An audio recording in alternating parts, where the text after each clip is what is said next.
Vamos em 24 de setembro. O Brasil debate a química que rolou entre Trump e Lula. Esse debate é muito interessante, né? Porque tu enxerga de tudo. Tu enxerga grande racionalidade, tu enxerga derrames de bilis, tu enxerga ciúmes, tu enxerga entusiasmo, ceticismo, tudo. A grande política, na verdade, sabem, é a política entre as nações. E o mundo passa por uma redefinição geopolítica muito relevante.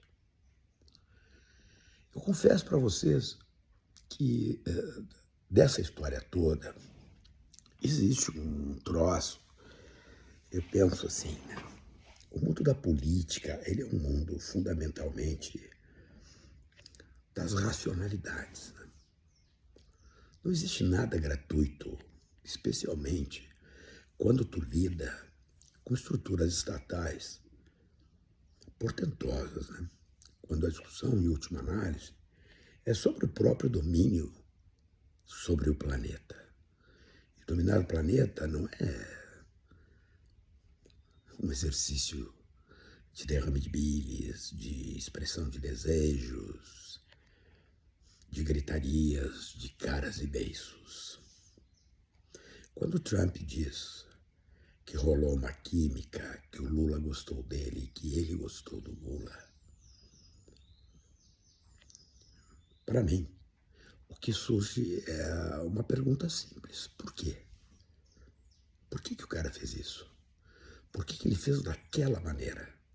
Por que ele fez onde ele fez? Porque o Trump, ele não deixa de ser o agente laranja, o Lex Luthor, tudo que ele é. É só ver o discurso que ele fez.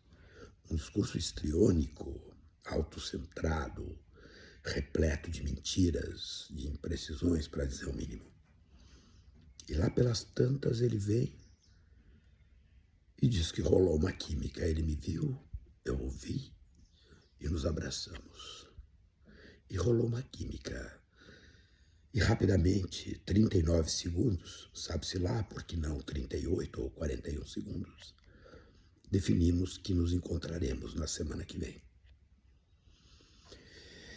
No mundo da alta diplomacia, em verdade, no mundo da alta política, existe uma palavra que também organiza tudo. E quem sabe usá-la como prática, normalmente tem sucesso. E a diplomacia brasileira, gostem ou não gostem, está sendo bem sucedida.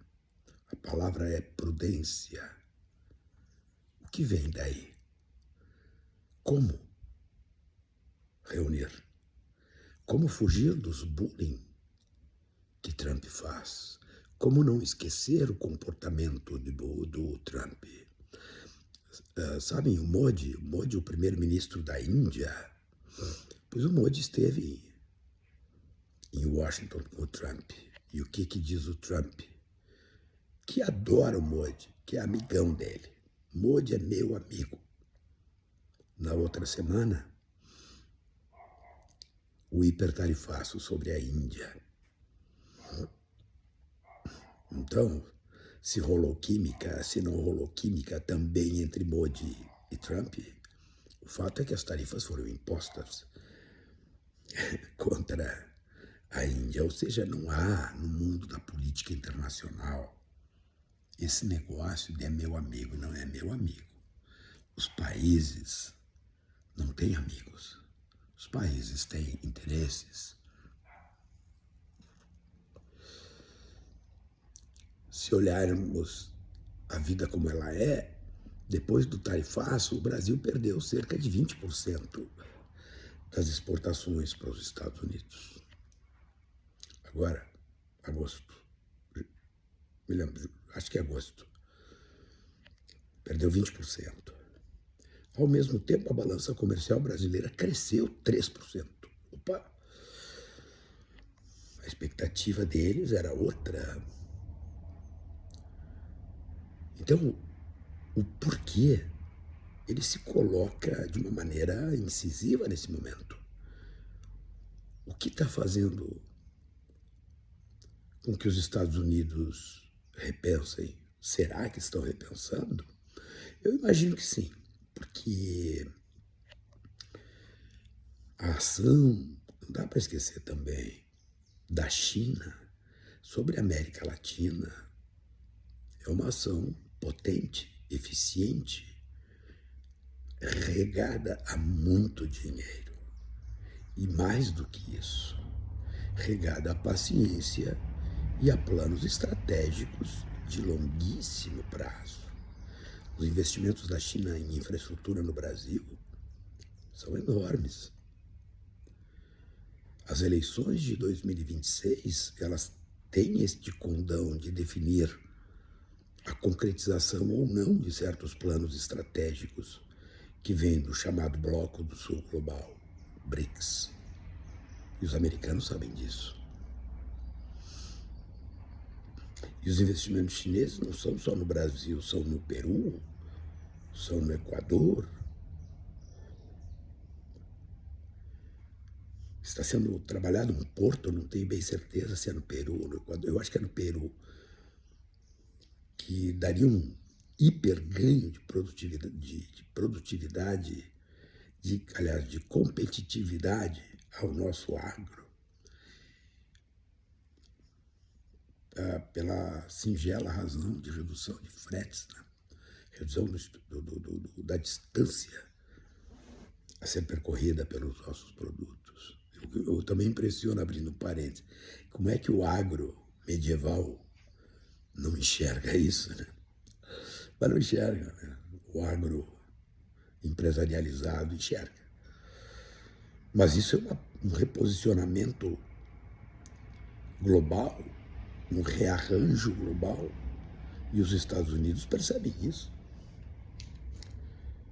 Então, assim, a questão ela é mais profunda que simplesmente o cafezinho nos Estados Unidos ter aumentado de preço. Que a carne nos Estados Unidos tem aumentado de preço, é um problema político interno do Trump. Se elegeu dizendo que ia terminar com a inflação, e a inflação não está terminando.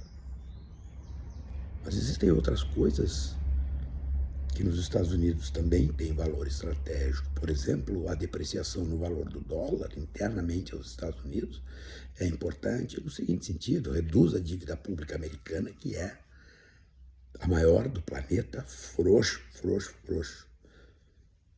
Ter dívida pública não é problema. O problema é quando essa dívida pública perde a função.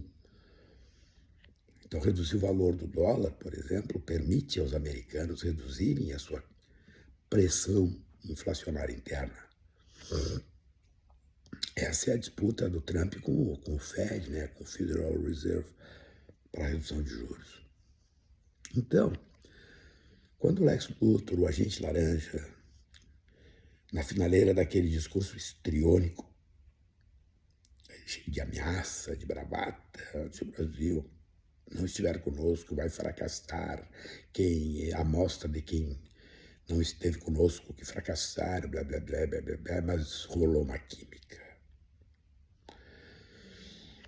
Essas coisas, elas têm sentido profundo. E uma diplomacia profissional como é a nossa, experiente, saberá tratar isso. E para encerrar, o próprio bolsonarismo acusou o golpe, em que pese os imbecis de redes estarem dizendo o que estão dizendo, né? O bolsonarismo, porque o bolsonarismo é tosco, mas tem método. Assim como o Trump é truculento, vaidoso, adora um puxa-saco, mas tem método. Ali nada é gratuito. Observem o Trump e vejam as relações que ele mantém. Ele é um cara que tem uma característica, né? O puxa-saco, o lambe-bota, esse aí ele curte, mas despreza. Agora, quem tem respeito, mas capacidade de enfrentamento, ele também respeita. Vamos lá, muita coisa vem pela frente.